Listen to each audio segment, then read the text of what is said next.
All right, guys, welcome back to part three of the game preview against Florida State. In this part, I'm going to play the press conference from Jimbo Fisher after practice yesterday. Interesting take. Thank Noel Insider for this. I'm going to play the audio for that. Noel Insider posted this video here on YouTube, so let me play the Jimbo Fisher press conference from yesterday after practice. Going into the game, I mean, not the most wasn't fake, was execution. I liked how we executed. You all right? You gave me hold on? Go dead on you? Yeah.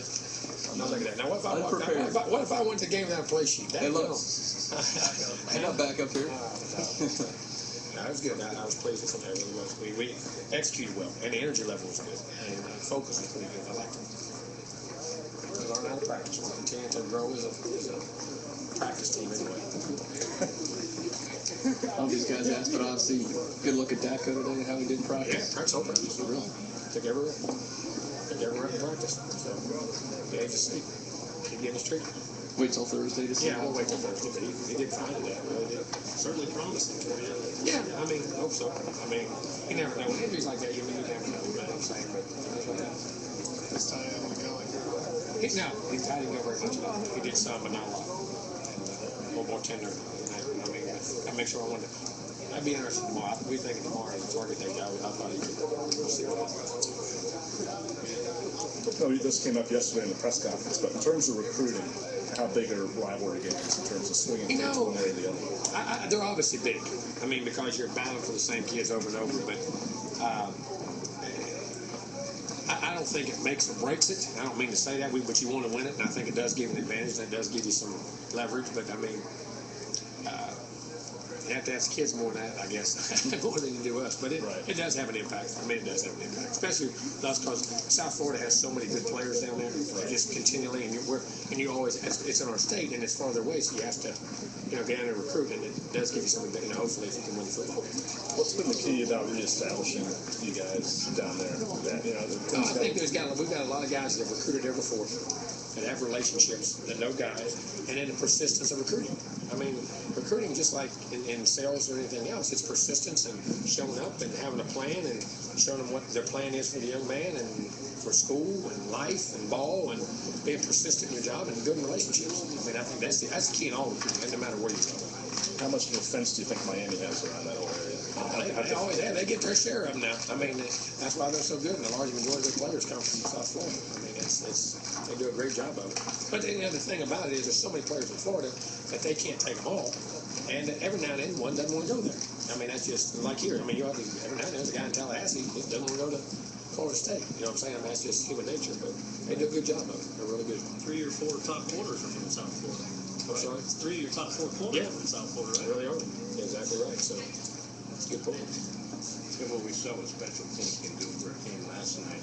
I heard about that. I didn't get to see that. He got fired today. Special teams coach from Miami got fired today. Kind of reactionary, huh? Yeah, I'm out. I mean, I'm up. Pumped the week before, too. They got a pump block the week before, costing the game, so two in a row special teams costing the game. The special teams, like I said, special teams is going to be huge because they have a great kick returner and a great punt returner, and they got a great kicker and a great punter, and they can cover and they can run. So, I mean, and like I say, we have been doing a great job of that in field position wise, and I think it's going to be even more critical when the better teams you play teams of this caliber, it becomes even more vital. Offensively, Miami's had a propensity for really big plays. I mean, how much is that a concern about trying to make them work their way down the field? Well, you hope so. Give anything easy. I mean, that's one of your components on defense anyway. Create turn, stop the run, don't give up big plays. I mean, if you do those two things, I mean, that's the first component on defense that you have to do. And they have skill guys, and they get you in one-on-one situations. And sometimes you cover them, and they break it. I know they jump over you, or they run through you, or we got to tackle them physical, and we have our hands full because they are a big play team. There ain't a little bit of that no huddle against Clemson early on. Oh, there's no doubt. They can no huddle you, and we know that. We definitely know that. Every time you coach against Miami, and obviously this game's a completely different animal, you've had success against them. Is there a common thread? Nah, I mean, you've had multiple quarterbacks. Yeah, but I mean, and they're a great team. They have a great scheme, and I just think Then with good players, had good players and teams that the game meant a lot, and so our kids competed hard, and they competed hard and came back. And like I said, I was telling the press conference sometimes, things start happening in the game sometimes don't even happen in practice because kids get to compete and they don't want to lose. You know what I mean? And I think our kids have just always been able to make plays, but they have always made them too. So that makes it a great game. In that Peach Bowl, were you guys perceived underdogs in that game? I don't remember going in. I mean, you certainly weren't expected to beat them 40-3. I can't remember that. We might have been. I'm not sure. I couldn't tell you. Jimbo, how close do you think you come to playing 60-minute games in the second half? Well, we're definitely going to need 60. That's going to be the challenge. I don't think we have. I definitely don't think we have. And that's the challenge we've been putting on our guys. That we're going to have to. One play in this game, we're all going to go back and say, well, that one play changed. Or those two plays changed. Well, if you can tell me what those one or two were beforehand, we'd be all right. But that's going to be the thing, and you don't know. So that's the challenge we have to put in front of these guys, and they have to understand that. I mean, saying it and understanding it's two different things, and that's why I hope that we can have focus for that whole time. Yeah, he's fine. He should be out of the ball. He's back and ready to go.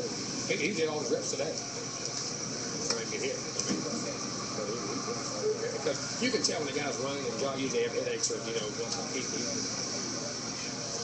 Offensive development, just in terms of cohesiveness, you may well have your five back together again. Yeah, but we ain't had him back for a while. Right, it's been 4 games. Well, that's the thing. I mean, we're positive on the field. Hopefully it'll help. But we'll take our being back in the flow.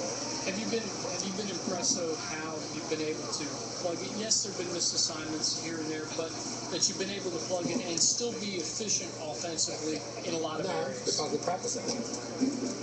That's why we practice all the backs all the time. Different receivers with the ones, and different tight ends, and all. That's why in camp we do that all the time. We're flip flopping guys and putting guys with the ones, guys with the twos, because they can get used to working with a guy.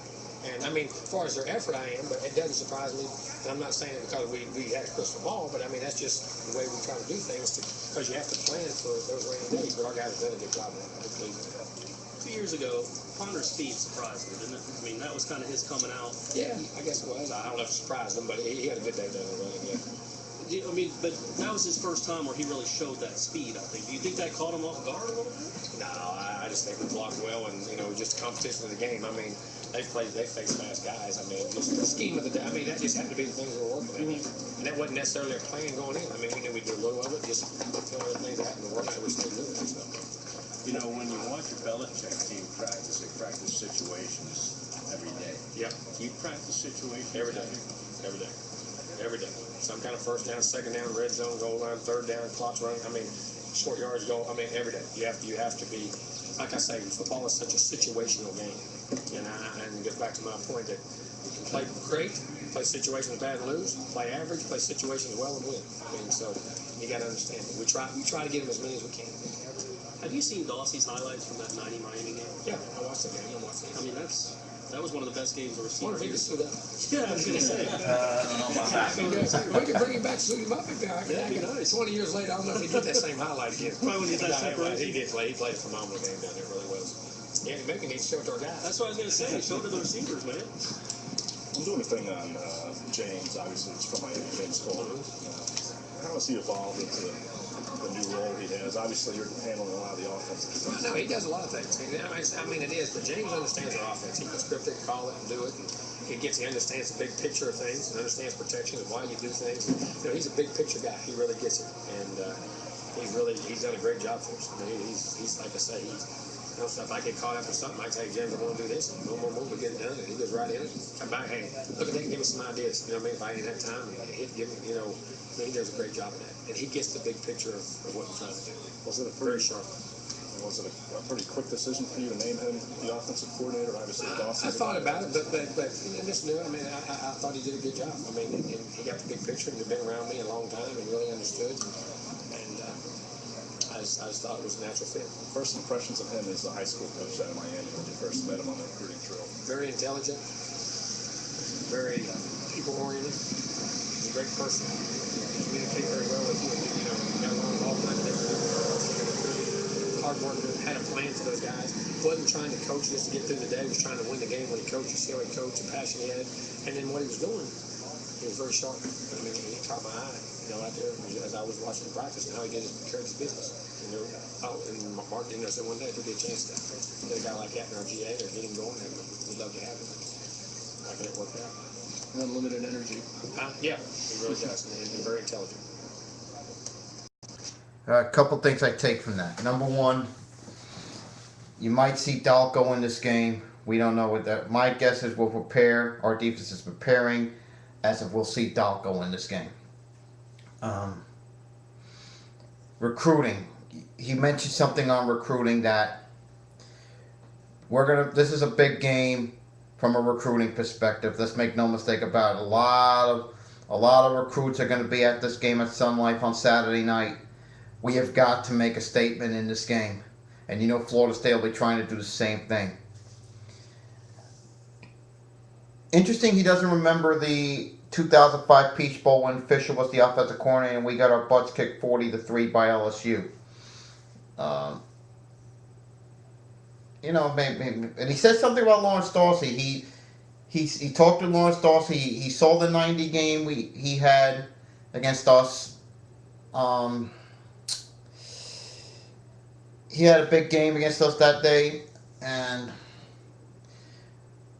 what he said something interesting. Jimbo Fisher is the kind of coach that you have to think he knows how big this game is for many reasons. A, because they can get the winner of this game is 5-1, but also from a recruiting perspective, you have to realize he knows, and I'm thinking Randy does too, how big this game is from a recruiting perspective. Okay? So this is going to be a tough game. I mean, I make no bones about it.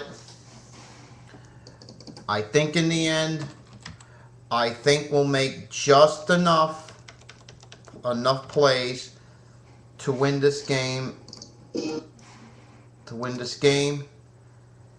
I'm going to predict Canes 21, FSU 17.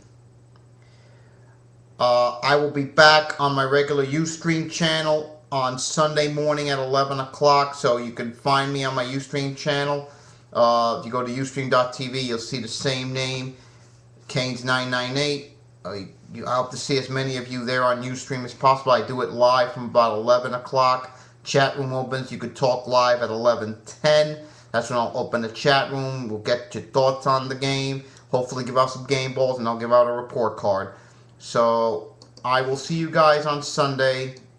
And as always, win or lose, go Canes.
See you Sunday on Ustream at 11 a.m.